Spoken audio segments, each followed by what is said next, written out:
ಪ್ರಶ್ನೆ ಮೂಡ್ತಾ ಇದೆ.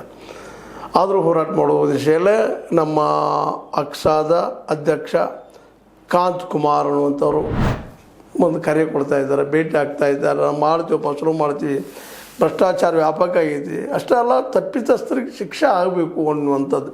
ಅದೇ ಕಾಲಕ್ಕೆ KEA ಅಂದರೆ ಕರ್ನಾಟಕ ಪರೀಕ್ಷಾ ಪ್ರಾಧಿಕಾರ ಹಲವು ಸುಧಾರಣೆಗಳ ಕ್ರಮ ಕೈಗೊಂಡಿದೆ.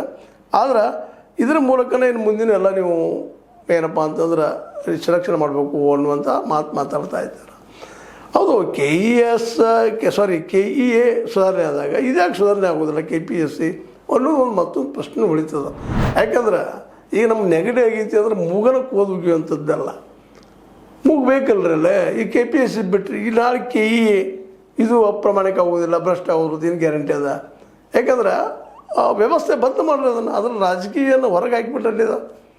ರಾಜಕೀಯ ಹೊರಗಾಗಿ ಪ್ರಾಮಾಣಿಕ ಇದ್ದಂಥ ವ್ಯಕ್ತಿಗಳನ್ನ ನೇಮಕ ಮಾಡಿ ಅನ್ನುವಂಥ ಒತ್ತಡ, ಮತ್ತು ಪರೀಕ್ಷೆ ಯಾವ ರೀತಿ ನಡೆಸಬೇಕು ಏನು, ಅದರಲ್ಲೂ ಈ ಒಂದು ಏನಪ್ಪ ಅಂದ್ರೆ ಈ ಸಂದರ್ಶನದಲ್ಲಿ ಗದ್ದಲಾಗುವಂಥದ್ದು ಭಾಳಷ್ಟು ನೋಡಿದ್ವಿ ನಾವು. ಅದು ಆಗದಂಗೆ ನೋಡ್ಕೊಳ್ಳೋದು, ಪ್ರಾಮಾಣಿಕರಿದ್ದಂಥವ್ರನ್ನ ಮಾತ್ರ ಸೆಲೆಕ್ಷನ್ ಮಾಡುವಂಥದ್ದು. ಆ ದಿಶೆಯಲ್ಲಿ ಏನಾದರೂ KPSC ಬದಲಾವಣೆ ಮಾಡಲಿಕ್ಕೆ ಸಾಧ್ಯದನ ಬೇಡ. ಇವತ್ತು KEA ಹೆಂಗೆ ನಡೆಸ್ತದೆ ಅದೇ ಪ್ರಮಾಣದಲ್ಲಿ ಅದೇ